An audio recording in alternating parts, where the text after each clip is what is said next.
AI is going to enable more advisors to be more human, but they're going to have to proactively, consciously choose it, or else they will become just as robotic as the AI.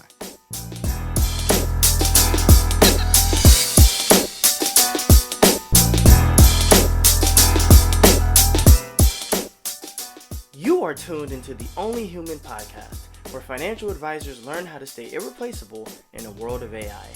Only Human explores strategies for advisors to leverage their unique human edge and thrive alongside technology. I'll be back later with some important announcements. Until then, here's your host, behavioral financial advisor, Yohance. Enjoy the show.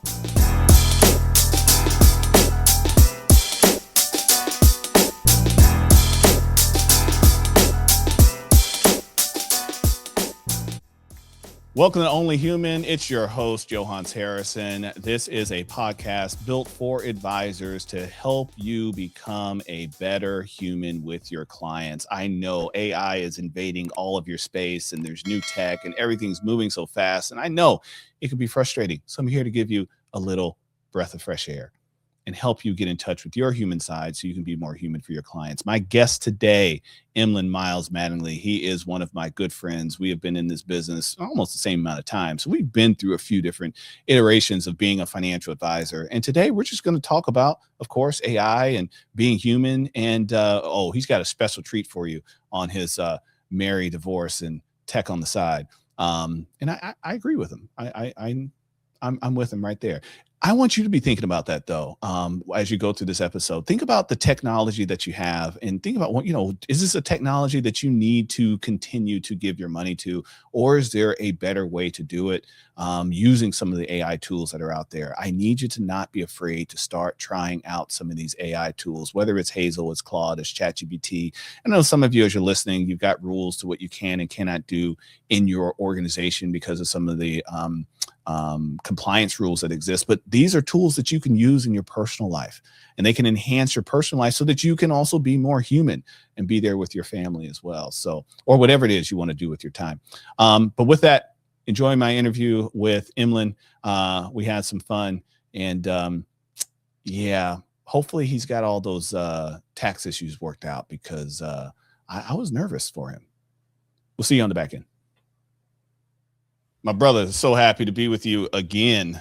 But this time, we're a few thousand miles apart, so we're not live in the studio. Mm-hmm. That was fun. Did they ever put that podcast out where we were all together? I hadn't seen it. I had seen them do the advertising for it, like it was going to come, but I never seen it when it actually came. I think that they may have stopped doing the podcast. Like I haven't seen. They did. No, they stopped. I saw my show went out, your show went out, and then they did Jason's show for the kind of wrap up. Mm-hmm. But that joint that we did together, man, there were some nuggets in that thing. We're gonna have to. Yeah. We're gonna have to do a Freedom of Information Act. Have them. Drop that down to us. Yeah, because I think it was. We just kind of chopped on a lot of stuff on AI, which I think even since, which is crazy, right? That was like 2 months ago, and since then there's been more developments in AI. So definitely. I mean, we almost might want to just do a refresher, just have us do one, post what we talked about that time. Because it'd be a good one of those callbacks. Like if we play a clip of this is what we said 2 months ago. Now see how relevant or how that's advanced or changed. I'm sure it's all just expounded tremendously. But speaking of this whole AI thing, man, I am. Although AI has been very helpful. I love it. It's I'm now starting to explore using agents and how that's helping with all the client stuff that we have to do. You're using Hazel's as well, right? Absolutely. Yeah. Oh yeah. Yeah. Hazel's what do you think about the tax analysis? You've been having fun with that? Game changer. Makes my life much easier. I'm able to go in, do the tax analysis, and have a conversation, a very good conversation with any CPA, no matter what they have. I just had one this week with a client going through some stuff.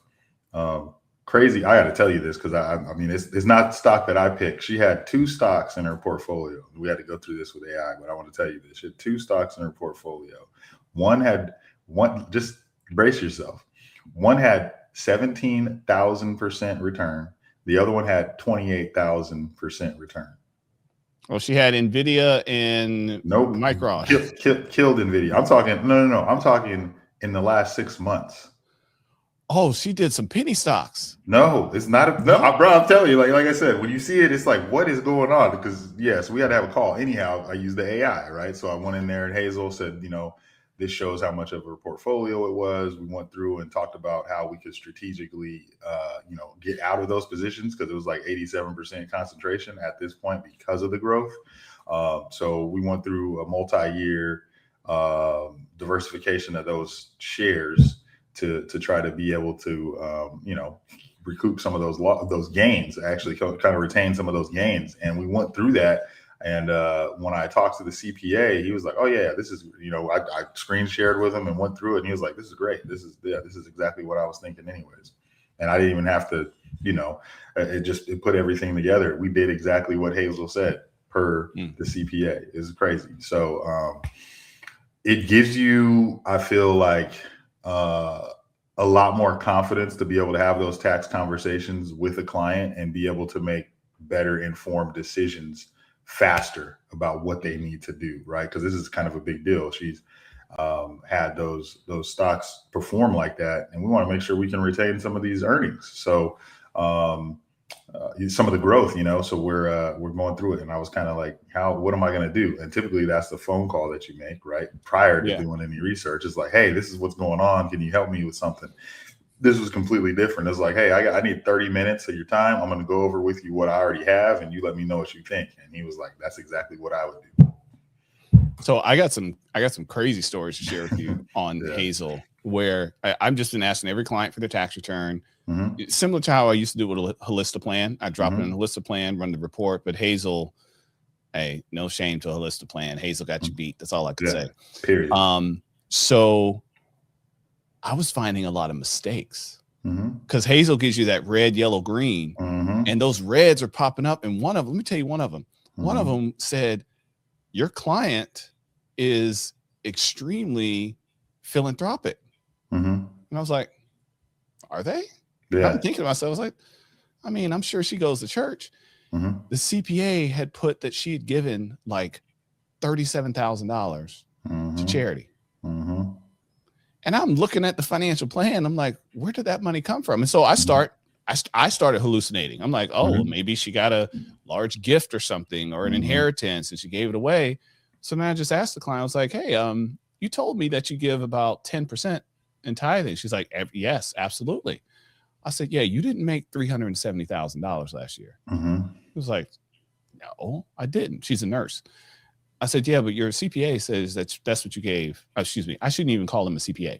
Your tax preparer. There you go. Said you gave $37,000 in tithing. I was like, let me see your 2024, your 2023. This guy had been doing the same thing every year, getting her these massive refunds and just making up a number for her contribution. I believe it. I've seen that. I've seen the same thing. I had a client, and I had to, this is before Hazel had this. So this is right before Hazel did the tax planning. I sent her to the CPA that I work with. And he was like, is your client doing charitable contributions? Like this year she's done. I was like, no, same thing, same exact thing, except for I had to send it to a CPA to get that. And I could have got it at Hazel if Hazel wasn't available when we had that conversation. I had another one that said that the client had losses on stock and husband and wife. Husband owns no stocks whatsoever. So investing is the kind of guy that still keeps cash in the safe. Okay. Wife worked for a company that had a RSU plan. Okay. And I said, have you ever sold any of your RSUs? She said, other than the ones I'm forced to sell, no. So highly concentrated in this position. I was like, yeah, but your tax return says that you are carrying forward some losses.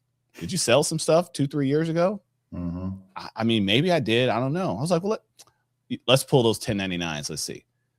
1099s had nothing compared to what was being put on that tax return. And so, of course, I challenged the preparer on. I'm like, what is this? He's like, IRS barely checks stuff like this.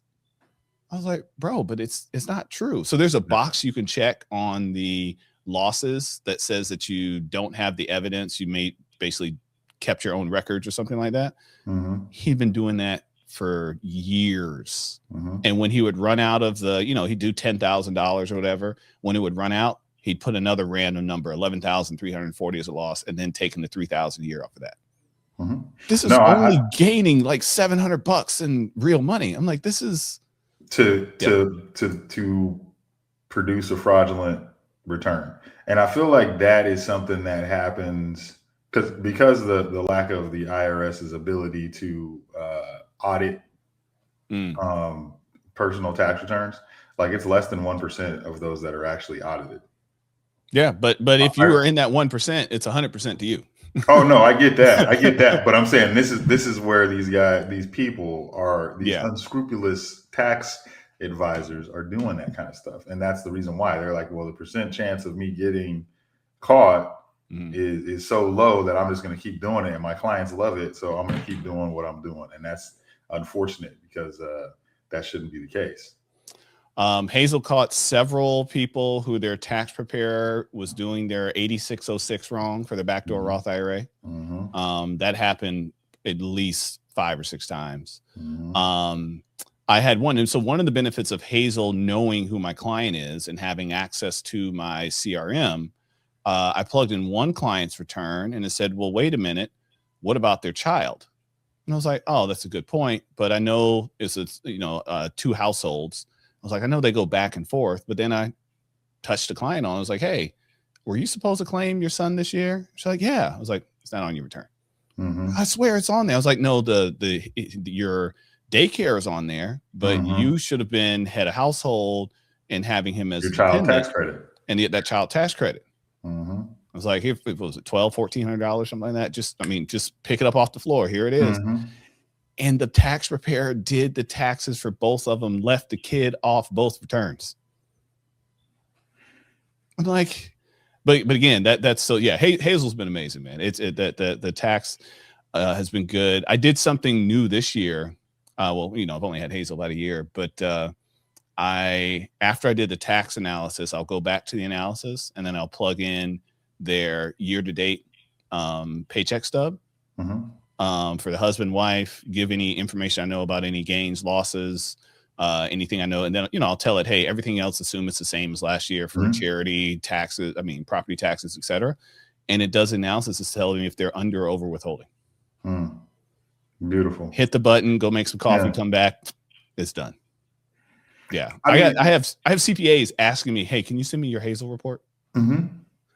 I'm about to start charging for them. Like, look, they asked where'd you get them from? I had someone tell me that they showed one to their CPA and they were like, where'd you get this? It's like, well, the AI, they're like, what are you trying to replace me or something? Someone's like, are you working with someone else? They're like, no, it's just, so, I think that, as we talked about in the other show, talking about AI and its impact, I think that it's going to make good advisors better, right? Absolutely. I think that if you know what you're going to do, because AI is only good as the information that you put in, as you've been alluding to, saying, I had to put some new information in and updated everything.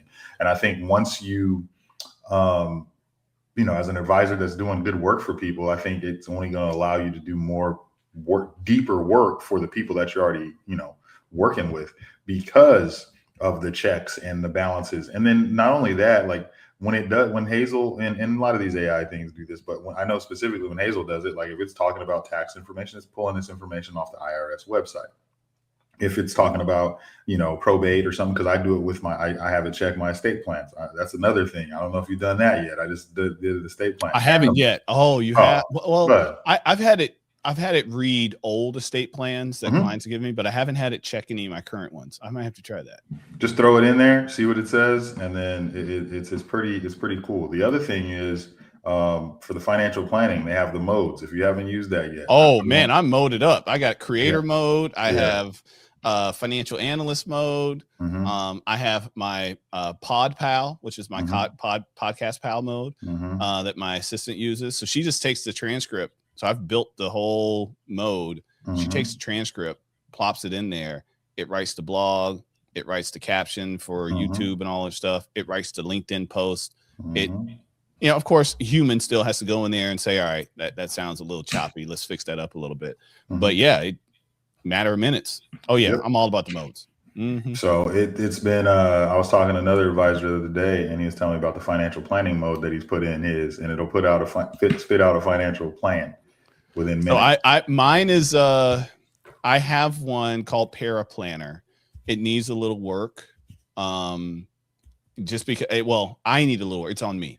I need to be more consistent about the input that I give it. Mm-hmm. And what information is being provided for then what it spits out, because I gave it a template. I said, hey, I want my financial plan to look like this.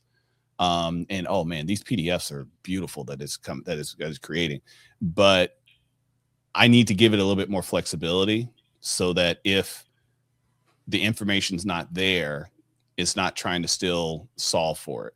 Mm-hmm. Like education planning. So I haven't given it the freedom to understand it. Look, everybody doesn't need a 529 plan for their kids. Mm-hmm. There's no kids, don't worry about it. Or if the kids are, if it's not a goal. So again, it's some work I need to do, but thank you for reminding me of that.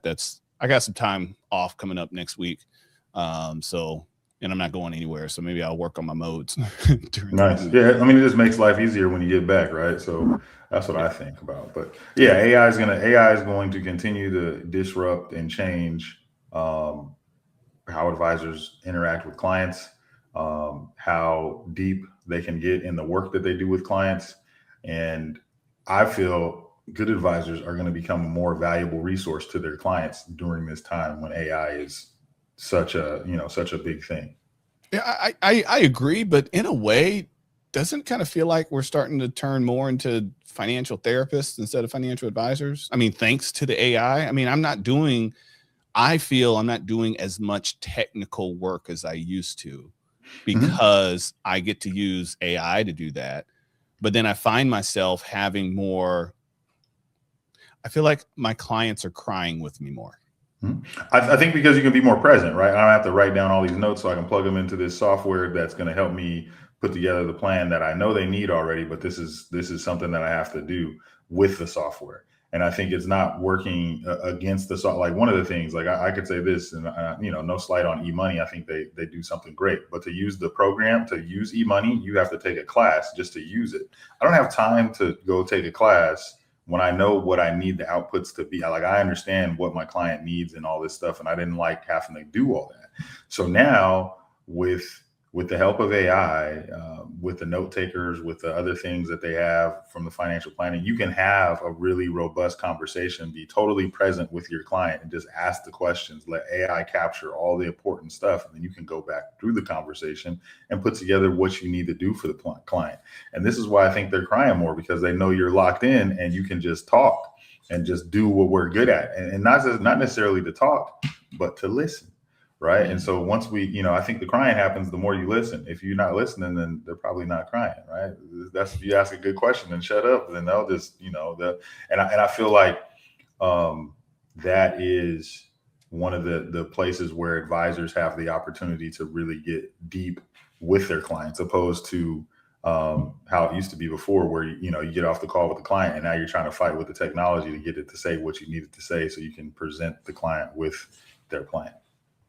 That not only fight with technology, you're fighting with yourself. Like, wait, did I write down their kids' names, or do I have the right date of birth? Were they born in 93 or was it 03? They said the kid was 10 or 20. Yep. All that stuff. I think that's what I really appreciate about the note takers is, like you said, freeing me up to be totally present. And even though I'm doing 95% of my meetings on Zoom, being able to look that person in their eyes and ask them, that all important question is, how'd that make you feel? Or how do you feel about that? Or, when you have the husband and wife, or wife and wife, or husband and husband, and they're together and you see one of them get a little antsy or uncomfortable during the conversation, like, hey, what was that? Tell me more about that. Yeah. I just had a client, unfortunately, that lost a family member. And the insurance company, of course, reached out to her because she was a beneficiary. And, the agent that reached out to her just started browbeating her, like, because it's a substantial amount of money. And he's like, oh, well, how old are you? And, I heard you have a kid on the way. We should start investing this money. And, it started selling her on stuff. And so, of course, she hits me up. I said, I'm so sorry. I know we don't have a meeting till next month, but something happened. Here's what happened. I just got on the phone with her. It's like, I can call you. It might be a little late, but I'll call. And I said, hey, so are you okay? And it's just silence. And then, and I hear her fighting back the tears. She's like, I had someone very close that passed away, and apparently I'm getting part of the death benefit, but they want me to invest it. And I don't know what all he's talking about. And talking about taxes. I was like, wait, taxes? No, not a life insurance. Yeah, no. I was like, it's life insurance? Like, yeah. I was like, there's no taxes. I swear he said I was going to have to pay taxes. I was like, no. He's like, he's trying to get me to do some annuity or something. I was like, of course he is. I was like, here's what you tell him. Run my check. Yeah, man, send me my money. Run me my money. Like, that's she said, what? I said, no. I said, say it just like that. I said, you get him on the phone and say, yo, run my check. This is my address. And if he doesn't understand that language, say, make a check payable to my name. Here's my address where you can send it. I want nothing else. And if he starts saying whatever, say, man, speak to your supervisor or your boss, your manager, whomever, or hang up on him and just call the 800 number. Check will be there. She's been there in 7 days. What are we talking about? That's what I said. Check will be there in less than a week. She's like, and I don't have to pay taxes on it. I said, if this is a life insurance beneficiary, no. I was like, if it's an IRA that you're getting the benefit of, I was like, they usually take the taxes out before they give it to you, but we can talk about that. But if this is truly life insurance, no. She's like, no, I got the paperwork. It says life insurance. I was like, tell them to run your check. And then she just starts bawling. She was like, okay, so then what do we do? I was like, we're going to do nothing for a little while. Yeah, just sit it in the bank. Like, you're about to have a baby. Let's sit in the bank. She was like, can I at least pay off my credit card? I was like, yeah, pay off your credit cards. And let the rest sit in the bank. She was like, I think I want to give some back to my family because they had to pay for the funeral and all the stuff. It was a little unexpected. I said, yeah, do that too. She was like, oh my gosh, this is such a relief. She was like, thank you. So, and it was just thank you and tears, thank you and tears, thank you. You know what's crazy, Yohance, when you say that story and like it's like what I hear these other advisors, and I'm like, what is going? What do you? How do you like? I know that there's not like everyone is kind of a blanket title, right? I'm a financial advisor, but some people really shouldn't have that title. And I know we could go to the CFP thing and all that, but there's not every CFP is great either. I'm just saying, like people that don't really care about people. Like that's really what it's about. Like, you know what I mean? Like you think about, and you're talking about someone that passed away. I had a client that lost her husband. And there's a lot of moving parts on what we had going on. And I remember where she jumped on the phone and she just got right into it. Like, cause she's like, I've been on the phone with this, I've been on the phone with these people, and every person is just like, I need all this stuff. And I said, same thing that you did. I said, hold on. Before we get to all the stuff, before we start talking about all the stuff, how are you? And there we go. We start crying. You hear the sigh. You get the sigh. And it's like somebody actually, you're the first person that's cared about how she's doing more than you cared about what she's doing. And I think that's to your point. AI is going to enable more advisors to be more human, but they're going to have to proactively, consciously choose it, or else they will become just as robotic as the AI. Oh yeah, and I think it's I feel like it's leaning that way, and the reason why I say that the advisors are going to become more robotic because I think that there's going to be a real separation from the people that are using the AI and the people that are still just we've always talked about it, taking care of the people and trying to sell products. And I feel like the gap between the advisor that's really going to take care of their clients and like we can't do everything, but at least give them some direction on what they need to do, whether it's what you're doing with your estate plan, how you're handling probate. We got a client right now that's going through some probate because they had to do some things. But those are really, selling house, right? Buying a house, going through a divorce. This is all stuff that I've went through. I got one of those. I got one of those right now. And it was. So, and again, I used Hazel to help me out. Yeah, because I took what I knew about the financial plan, what Hazel knew about the client that's in the CRM. And I said, I got a crazy idea. Let me see if it works. I want to know if they can buy the next house before they sell the house that they're in. How do we make that financially feasible, knowing that, things are probably going to not be the same come real soon. And Hazel gave me a few ideas. I was like, oh, this might work. But the amount of time I would have spent in e-money trying to game plan that, oh, that would have been hours. And on the phone, like, hey, so this isn't saying this is, I'm not getting this compute. This isn't. Oh yeah. Compute, right? So can you help me get this right? Because I can't. This number isn't. Oh yeah, you have to trick the system into. You have to trick it, especially when don't have an annuity in e-money that has a guaranteed payout. Oh my gosh. Oh, you have to do it as a transfer. I'm like, but it's not. It's not. Yeah. Yeah, but that's how you got to trick the system. I'm like, I shouldn't have to trick the system. Like, all I did in Hazel, I just plugged in the annuity statement, and I said, client plans to take income at this age. And it said, based on the statement, it's this. It looks like there's 2 years left, so they'll have this many more credits. So by then, their income should be this. That's going to help satisfy the RMD. I was like, and then it asked, does a client want to do a QCDC? I see, or what's it called? QCD. The client want to do a QCD. I saw in the notes they did one last year. Yes, they do. Man, it's just the speed at which I'm able to do things so that, as you said, I can go back to the client and listen with an open heart, with an open mind, and be able to focus on them and to ask that question, like, how are you? Yeah, and I feel like that just little, like what we were saying, that the better questions, the more connected you can get to the client.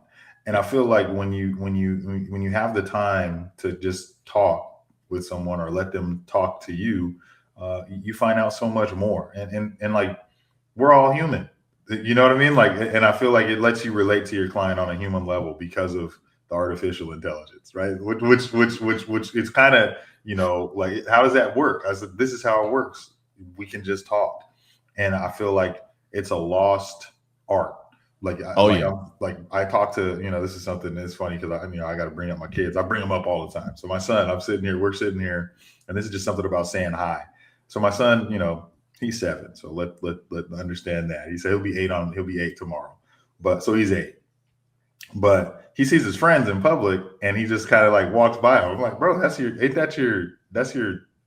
buddy, right? Like, he's in your class. I was like, how come he didn't say nothing? Oh, he's with his mom. I'm like, but you got to be able to just talk to people, like, just go up to them and talk. I see it with my daughters that are in their 20s, and they're like, not like the ability to communicate with kids that age. I think it's like a lost art. They don't talk like we did. We can talk about the pandemic and what happened, and that could be a result of it. But there's a lot of people that have lost the ability to communicate with other people. And it's weird to think that, right? In this technology age, you can spend so much time on social media scrolling and not talking to anybody. You don't have to talk to anybody. And so when someone actually talks to you and asks a question, it's so refreshing to have like someone genuinely, like, just ask a good and it's crazy, right? Both of us said we just asked the person how they were doing and they started crying. Like, what are we doing in this world where we don't even have the time to ask someone how they're doing? I don't need to teach you how to talk. Just acknowledge people, treat them like people, and watch what happens. And it's crazy, man. I think that there's a lot of strange things going on in the world that has led people to not communicating effectively with each other. So, speaking of decreasing communication, there was a CEO. I don't want to get this wrong, but it was either Schwab or Morgan that said clients under $1 million will get AI advisors. Something like that. I mean, I feel like this is. I'm gonna look it up now. The same thing. Like, if you think about this, I think it's like how people are talking about, and I think we talked about this when we were in that call or in that meeting. I think I talked about the robo advisors and how people were all worried about robo advisors taking over. And I'm like, it didn't happen. People still want to talk to people. People still want to communicate with a real person. And so it was Schwab. And they're going to like, that's great for us. That's good. I think that's great news for and I call myself a boutique. It's good for the boutique advisors because people want connection. They want human touch. They want the AI to do the research, but they still want that human touch. I got to read this. Read this. Just the byline here. Schwab CEO says AI will serve below $1 million clients. Ahead of Schwab's Investor Day, CEO Rick Wurster also said the firm was on a multi-year journey to bolster its workplace offerings, including retirement plan investments. Wow. Oh, well, that's good. So the retirement plans, maybe they won't make us pit stop money in a brokerage account before it goes to the solo 401k, which is just a money grab for them. Don't get me started on that. But no, the front door, the AI will become the front door for clients to interact with the firm to serve mass affluent investors with less than $1 million. So Schwab just said, if you don't have $1 million, you don't deserve a human. Mm-hmm. Schwab is the largest institutional custodian on the planet. Mm-hmm. And they said, if you don't have at least $1 million, you don't get a human. And simultaneously, the other thing they announced, not in this article, is that they're building more branches. Mm-hmm. All the reason why I needed to get more of my clients over to Altruist. Yeah, I said it. So, I mean, it's just one of those things. Like, I feel like, once again, it's the opportunity for those advisors to make those connections with people. And when you have a large company like that saying that those connections with people that have under $1 million aren't important to us. I mean, but okay, hold on, Emlen, hold on, bro, hold on. So just today, I met with a client, young physician, so making good money. We're talking $300-400 a year in household income, but also had a couple $100,000 in student loans. For the financial plan, we said we're going to focus on the loans for the first year, and you're just going to throw 20-30 grand a month at those loans. Okay. Now, again, this is a young family. They have concerns about home ownership. They have concerns about starting a family. Yeah. They have concerns about, he as a physician is concerned about moonlighting and getting 1099 income versus W-2. They have concerns about, should the spouse even work because of the tax bracket they're in? Like, is this really adding anything to our life? I mean, yeah, okay. The social network of being able to have a job and the rewarding part of, okay, I'm doing something, I'm contributing. Yeah. But then when you look at the tax returns, like everything you made went to the IRS. Yeah. So kind of, diminishing returns, right? Diminishing return. And then kind of getting back to the therapy thing, aging parents, siblings that aren't as well off yet, that also need some assistance. And just the questions that come into being a new part of society and making good money. It will take at least 3 years for them to accumulate $1 million. Actually, we just did that math today. So right before we started this call, I was with him and he was curious. He was like, how long will it take? Once, because his student loans, he's got about 2 more payments. He's like, all right, if we start taking this 20-30 grand and we start putting it in our investment accounts, how long will it take for us to be millionaires? And I was like, bro, it'll take less than 3 years. Schwab is saying that client doesn't deserve human touch until 3 years from now. And that time is for us, where we can go with those clients to $1 million and help them get there and help them, I feel like help them make the decisions that they know they need to make, but they want to have a conversation with the human about the decision before it's made. Like that. Yeah. like I want to have, like, even, and it's crazy because we even do this. Like, if I'm going to buy we're looking like if I'm going to buy an insurance policy, I'm saying I do this in terms of this. So I'm looking at I need to get a new insurance policy. I'm like, I don't sell insurance anymore. So I'm like, okay, I need to get an insurance policy. So then I'm looking, I was like, okay, I like this one. Before I pulled the trigger, I wanted to call the company and be like, call the person that I was going to do the policy with over the phone and just kind of like, hey, this is what I thought I read. Just make sure that this is good. Oh yeah, this is good. All right, man, you read it right. Okay, cool. I'm ready to pull the trigger. I'm an advisor and I want the human connection for someone to be able to validate what I'm thinking already. So how much more would a client want it? And for you, for not you personally, but for you, Charles Schwab, or large custodian, to feel like, well, if this person doesn't have X amount of dollars, then they're not really worth our time. And I'm sitting here thinking to myself, like, tell me you don't want me in a more rough, like, tell me you don't want me as a client anywhere else. Like, tell me I don't matter. Yeah. But really make me feel good while you say it though. Yeah. Right. So I don't, I don't get it, but I've never, really got the larger custodians when they get to that size. Like some of the moves that they make are always that's where the robo-advisor came in. Yeah, that's where people start talking about it. They got sued for that because they had to pay a lot of money to the SEC and to clients because of their robo-advisor. So it'll be for AI next.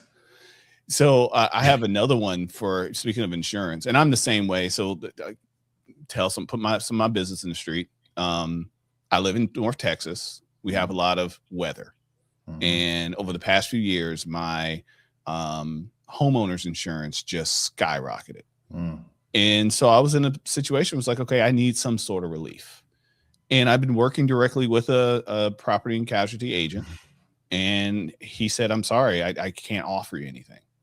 And so I started doing a little research and I found a company called Lemonade. And I was like, oh, this is I remember Lemonade. They sell life insurance too. Everything's online. You're speaking to a virtual agent the whole time. But I wind up switching my homeowner's insurance to Lemonade and saved like $3,000. Uh-oh, don't start nothing now. I'm over here like Lemonade. I need to get a hold of them. Until I had a claim. Oh, uh-oh. And it was one of those situations where, Emlen, I wanted, again, I'm an advisor. So I'm like, I'm going to do the math. Do I want to take the risk of filing the claim, or do I want to pay for this out of pocket? Well, I want to lean on the insurance company first to say, okay, you guys assess it and tell me, what would this be? Man, they cut me a check faster than I could blink. And I was like, whoa. I was like, I'm still doing my research. Once I get my contractor here and he climbs up on the ladder and he looks up there, he was like, I mean, sure, if you want to give me $16,000 to replace this whole section of roof, we can, or I can just repair this little part right here. It'll cost you $200. I was like, I like the $200 right. Man. Do you know how hard it was to give Lemonade their money back? And I'm talking again to a non-human. And I'm like, no, I'm not going to cash the check. I want to, what do you call it? Dismiss my claim. Well, it appears you've already deposited the check. Actually, I haven't. It shows that the check was mailed to you on this date. I was like, but that doesn't mean I cashed it. Yeah, it hasn't cleared. So I ultimately was like, I lost the check. I never received it. Oh, well, sorry. We'll send you a new one. No. Dismiss my claim. I had to fight with the robot till I finally got a real person to then get the claim dismissed. 2 weeks ago, I went back to my PNC guy and I said, run the numbers again. And he said, I've got good news for you. A lot of areas in Texas, the prices went up too fast, too quick. I've re-rated everything. Everything's been re-rated and we can get you back around the same level you were before. I said, let's go. But that human touch felt so, because I know that when I have a problem, I can call Jason. And I know that Jason's going to take care of it. That matters. That matters. And again, but for that 2 years of a $3,500 savings, that felt like that mattered too, until I needed a human. And at that point I was like, oh man, I've made a mistake because I am stuck with this robot that's not understanding me. So and again, to the insurance point that you were making, I do offer life and health insurance, and I've also gone at it with some of these insurance companies. I had to go fight for a client. I had an insurance company just recently cancel a policy for a client, said that it wasn't paid. Okay. The client travels internationally, paying the annual premium. She knew she was going to be gone for a few months. So in August, she just wrote the check, sent it to the insurance company, but it wasn't due until October. So the insurance company, no, worse. Insurance company cashes the check. We got proof of that. So we got front and back of the check. So we know they cashed it. And they put it in a holding account sent the client a letter saying, hey, you overpaid your policy. What do you want us to do with this money? Do you want us to apply it to your premium, but we can't apply it until this date because it's early? Or do you want a refund? Well, the client never got that letter because she's out of the country. Yeah. Fast forward, this is August, October, they sent a lapse notice. November, December happens. It officially lapses. They didn't even notify me. Oh, wow. I just happen to be going through a list of policies and I see lapse pending. I'm like, how is that? So I immediately go into eMoney. I see where the check was cashed. I'm like, no, she paid the premium. What's going on? We've been fighting that insurance company for 3 months. Wow. They finally applied the premium, because that was the whole thing. They're like, oh, well, your client, we sent the money back. No, you didn't. You did not. And even if you did, the client never cashed your check. You still have the funds. We had to take it so far up the flagpole, but finally they sent the letter. Actually, we just got the letter on, was that Monday? No, Monday was a holiday. So but Tuesday this week. Yeah. Saying policy is back in force. I see. But, yeah, insurance, man. But that's goes to the human. That took multiple humans. If you weren't there, this doesn't happen. Her policy lapses. We don't even know. And I promise you, she's still, the money might not get sent back till she calls and has to fight with someone to get it back. To that point, like, one of the things that really does bother me about the AI, like, because we've been talking about how good it is, but on the flip side, some of these companies, when you're talking to a chatbot and they don't even have like a 1-800 number for you to call. Everything's on chat. Oh my, let me tell you.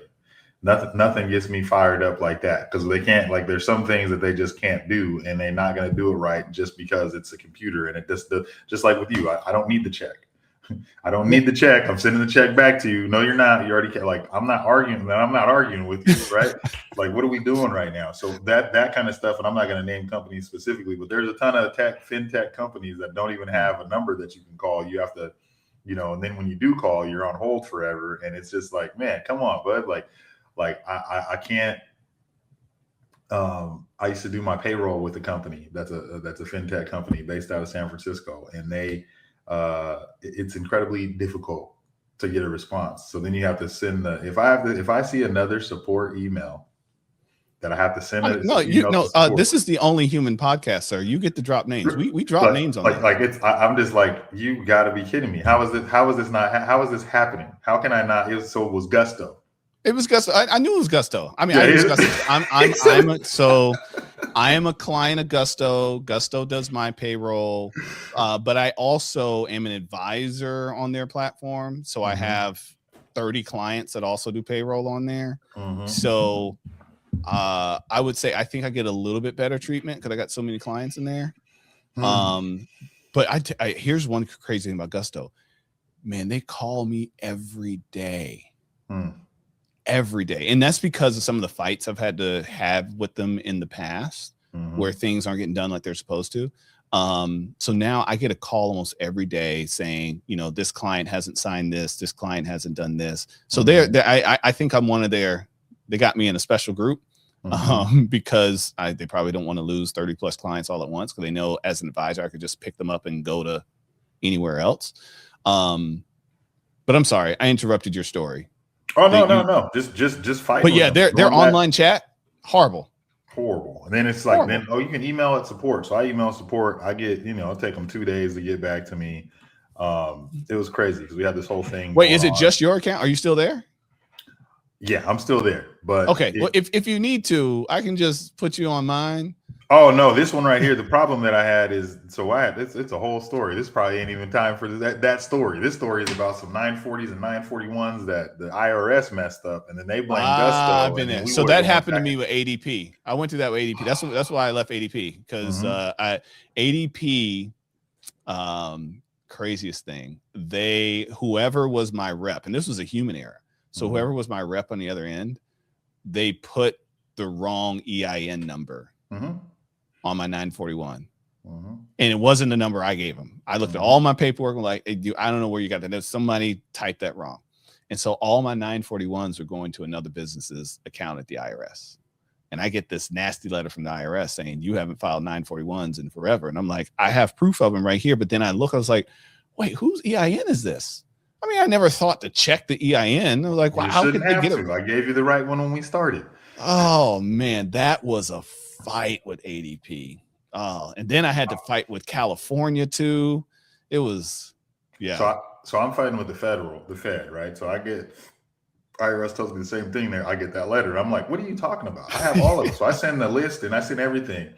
So then we go back. Let me tell you what. It gets better because it's not Gusto's fault. Gusto's actually good. This is the IRS. This is the federal government because they do a good job at everything. So what we had here is I had 940s, 941s, right? So then I send them all the payments. Like, this is all the payments, and then the IRS sends me something back and says, well, you've been making payments because every payment that Gusto made, they returned. For years. Okay. So this is going on in 21, 20. So they return all the payments. So I get this thing. They're like, you have this balance, and it's a crazy balance. Oh, I believe it. Yeah. It's a crazy balance because they haven't gotten anything from me. And I'm like, well, I've been sending them. So then I send all this stuff. Gusto sends me all this stuff. So this is what we sent. This is everything. And the IRS says, well, we have payments going to this EIN number. I said, that ain't my EIN number. I don't know what you want me to do about that. That has nothing to do with me. We sent all the money we were supposed to send. Every payment was sent on time. You guys sent them back, and you didn't send them to me. So I don't know who got them. Someone else got them, and I don't know what's going on. And so after, get you on this, and we can get to the other stuff, but I just got to tell someone. So after all this stuff goes on, right? I'm working with my case is so big. I have a revenue officer. I didn't even know that. I have a revenue officer. They carry guns, right? I didn't know that. Yeah. So they are. So he said he'd been by my house. I was like, what were you doing at my, bro, it was serious. Yeah, no, I was like, what's going on? There's a story for another day. I had to deal with one before because I got into a little trouble. It's all fixed now, but yeah. But I didn't even, but at this point I'm like, what are you talking about? What do you, so we get going and then all I get from him, okay, this is all I get. I sent him all the stuff Gusto showed me. Gusto's like, we didn't do it. I don't know what they're talking about. This is what we got. I sent him all that. I sent that to him and he said, you know what? I just found out it was a mistake we made in Ogden. I almost threw I was like, what? So when were you planning on telling me that? Because you've been hounding me, treating you like a criminal, right? About the Wesley Snipes you, bro. I'm like, what's going on? You know what I mean? And he's like, oh yeah, we're already looking into it. I was like, so, because he's emailing me every week, like, I need an update. I ain't heard from him since this happened. This is 3 weeks ago. I ain't heard nothing from him since. And I'm like, so are you guys going to give me my money back? Are you guys what are we doing? Like, what's going on? And I want interest, like you guys charge me interest on everything. I want interest. With interest. Oh man. My bad. That got me kind of fired up, bro. That's all good. It's all good. Hey, it actually gives us a perfect segue. So this is the Only Human podcast. So this is a podcast that we do for advisors to help them find ways to be more human in an increasing environment where AI is increasing at an exponential rate. Where, as we just learned, Schwab is saying that if you don't have at least $1 million, you don't deserve a human. So that's a huge opportunity for us as advisors to be the humans for those clients. Now, in every episode, we play a little game with our guests. And you're probably familiar with the game with much more vulgar language, but I'm going to kind of reduce it down to something a little bit more palatable for our listeners' ears. And it is called Marry, Divorce, and Tech on the Side. What is one piece of technology or app that you are married to that you're like, yep, we are in this till death do us part? What is one piece of tech that you are planning to file divorce papers, or divorce papers are already filed? And what is that one piece of tech or app that you are starting to date on the side? The side tech. Who's your side tech? Man, that's a good question. Okay, so let me see. So marry, divorce, and side. So marry, man. It's been a good marriage, man. It's been a good one. I like, and look, this isn't even just it's altruist, but it's really altruist. Okay. That's been my. I'm married there. I feel like I've been with a lot of custodians, and I feel like that's the one I'm married to. Like, I feel like they have the advisor in mind, right? Like it feels like they have the advisor in mind, and that's one that. And I'm not. This is just real talk. Like, that's crazy. I wouldn't, if you'd asked me if I was going to say that, I wouldn't even thought to say that. But this is real. Like, yeah, altruist, man. They've saved me so much time, money, energy, effort. How easy things are. So yeah, that's been divorce, man. There's a few divorces going on with some of this stuff here. So I mean, because I'm looking, really, my divorce, I haven't come finalized with it, but I'm divorcing some financial planning software. Okay. I don't know if I need as much as I've had, and there's a pending divorce. There's something there, and then my side is actually becoming one of my main. So I started with ChatGPT, and now I'm working with Claude, and Claude is my guy right now. Claude gets me. Me and Claude got a good relationship. You know what I mean? And I rock with Claude. That's my side piece AI right there that does a lot of stuff for me. Like I had case in point, I just had a birthday. Just had a birthday last Friday, and happy birthday. Thank you. And Claude set up my golf trip for me and my wife. I went in there, asked them, like, my wife always comes with me. She doesn't play, but she rides all the time. And I was like, well, what's a good course where we can have her ride? It's not going to be a big deal. We're going to do this. To put in all the stuff, Claude put out my whole, not only did it help me with my financial stuff, it helped me with my personal itinerary for my weekend vacation with my wife to go play golf at courses that were easy to have a person that's not playing. I was like, and great recos on food too. We had a phenomenal steak. I've been to Monterey hundreds of times. Never been to this steakhouse. Walk by it all the time. Went on Claude. Wow. Go to this steakhouse. Went in there. I was like, oh my God. We took some friends with us. It was incredible. So Claude's the side piece. I think I'll be divorcing some of this financial planning software. And married to Altruist, man. Married there. It's been a good marriage. Indeed. I can agree with all three of those. I'm in similar relationships with Altruist as well. Mm-hmm. I did just downgrade my financial planning relationship with eMoney. I just decided I had all of my team members on. I was like, I don't need them all there. Mm-hmm. They're going in there less and less, and most of the questions they can ask Hazel, mm-hmm. because I've been uploading. You can upload the plans there. Yeah, exactly. So once it's there, or I just upload it to my CRM. Mm-hmm. So because for security purposes, Hazel's recall isn't the best. But if it's on my CRM, it just can go look at it in CRM. Mm-hmm. So I just take it, put it in text format, and put it in a note in the CRM, and now the whole financial plan is Hazel accessible without having to re-upload it. Mm-hmm. And yes, I watched some YouTube videos on Claude just over the Memorial weekend because it was raining like crazy here. I did a little staycation with the missus, but then we came home on Saturday, and then it rained all day Sunday, Monday. And so I said, let me see what this Claude thing is all about. And I feel the same. I was like, wow, how does Claude know me so well? Now, I do know one of the reasons why it knows me so well is because I did that trick where you take everything you have in ChatGPT and put it in Claude. Mm-hmm.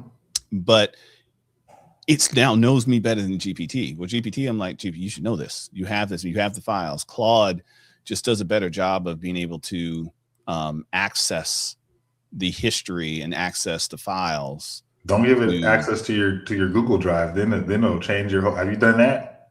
So I haven't. I'm still a little. Don't do it. Don't. Still a little scared. You don't do it because I'm telling you right now. I'm still a little scared. I'm still a little scared. So I did give it access to my calendar.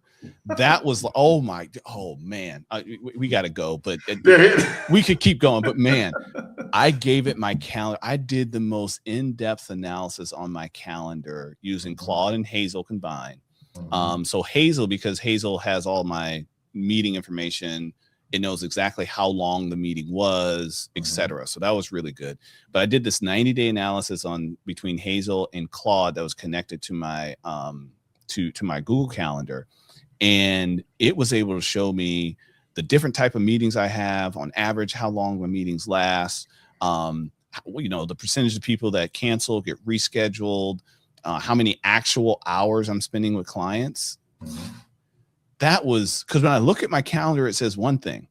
But when Hazel has the timestamps of when the meeting started and ended, because sometimes I have a meeting scheduled for 30 minutes and it's only 20, or a meeting scheduled for 15 and it's 30. Man, that data was so eye-opening. And it started, and because again, I started blending the information that was coming from Claude back into Hazel. And then Hazel said something to me that I was like, oh, that's scary. It said I should probably be spending a little bit more time with some of my higher net worth clients. I was like, that's not true, I'm sure. And then it showed me the actual number. I was like, oh, and I think what happens is that some of those relationships are really, really old. So sometimes they're getting the phone call that Hazel or Claude, my That doesn't calendar is get not picked picking up. Mhm. But it really made me, and so I said that. I challenged. I was like, oh yeah, but so-and-so, I just talked to them this day and this day, et cetera. And it said, that's great. But are you having the structured financial planning time with them? Or are you just reacting to what their needs are? And I said, shame on you, Hazel. Yeah, The I'm nerve done. of you to talk to me in that manner. You're in timeout. I'm not, you know what? I'm logging out. Oh, no, I'm not dealing with you today. You're keeping it too real today. Like you asking Way questions too real. out. Yeah. Wait, but then I immediately hopped into Google, built a quick sheet in Google because I do have Gemini as well. So Gemini, build me a quick sheet with my client list and broken down by AUM, and then took the information from Wealthbox. When's the last time I saw them? Took that, handed it off to one of my team members, say, hey, I need you to go get these 20 people on my calendar in the next 90 days. Mm-hmm. And all of a sudden, calendar just started filling up with them. And then they're texting me, hey, I'm so glad we got a meeting. I've got so much I need to talk to you about. I'm like, of course you do. And shame on me for just waiting to be reactive because I've been managing millions of your dollars for the last 20 years. So you're married to Hazel. I would say Hazel, not even Altruist. I think Hazel, Altruist introduced you to Hazel. And Hazel. Yep. Indeed. All right, Emlen, if there's anybody that wants to reach you, how can they find you? Man, you know what? I'm in the witness protection program, so it's gonna be hard, man. I'm in WITSAC, but you might, if you go onto LinkedIn, it's gonna be there. My name, Emlen Miles Mattingly. If you look at Instagram, I'm there. Emlen Miles Mattingly, same thing. It's Miles Mattingly, but if you put Emlen in, there's only a few of us out there. So that's where I spend most of my time. Or you'll see him at Future Proof or FPA, one of those. He's one of those guys. He flies in on like the last day and it's like, bro, you've been here. I've been here the whole time. No, you haven't. You haven't. But I make that cameo. I get there when it counts. You know what I mean? I get there when it counts. Right before the libations get to kicking in. So exactly. That's what happened when we were at Future Proofs last time. I sure did. I was like, you're like, I've been here. I was like, no, you haven't. I was like, we played golf. You weren't here for that. He was like, oh, y'all played golf. I was like, see, that's how I know you weren't here. You missed out on golf. Because they didn't tell me. I didn't know about that. They did tell me, and I forgot. I actually forgot about that one. I remember that. I was upset about that. Anyhow. Hey, yeah, we played Pelican Hill, man. It was great. Yeah, I remember that because I think me and Scott ended up playing like Strawberry. Oh, you did? Yeah, I remember you mentioned that. Yeah, something after that. So yeah, you did. We did get to play. You did. Hey, brother, I appreciate you gracing us with your presence. We will see you again, I'm sure, really soon. If not, I'll catch you on a golf course one of these days. Absolutely, brother. Absolutely. Well, I'll be in Dallas later on in a couple months, so we're gonna kick it then. We're gonna do it, but that's a little far out. No, we got to make something happen. Before that, we gotta make something happen while the sun's still out. This summer, yeah, absolutely. Yeah, absolutely. Indeed. All right, brother. I appreciate you. Enjoy your weekend. Thank you. You too, brother. Yep.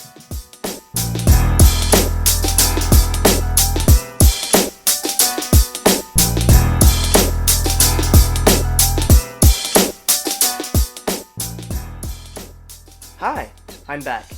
Did you enjoy being a fly on the wall for that conversation? I know I did. Now remember, don't try everything you learned today. Pick one or two things you can implement and implement them well. And don't just try something for a week and give up when it's not working. Successful implementation takes time, energy, and repetition. And remember to consult your compliance professionals. We don't want you to get into trouble. Do you have a group of advisors who want to improve their human connection in the AI world? Contact our team to have Yohance speak at your conference or event. Before you go, please like, comment, and subscribe. If you're on YouTube, click the bell for notifications.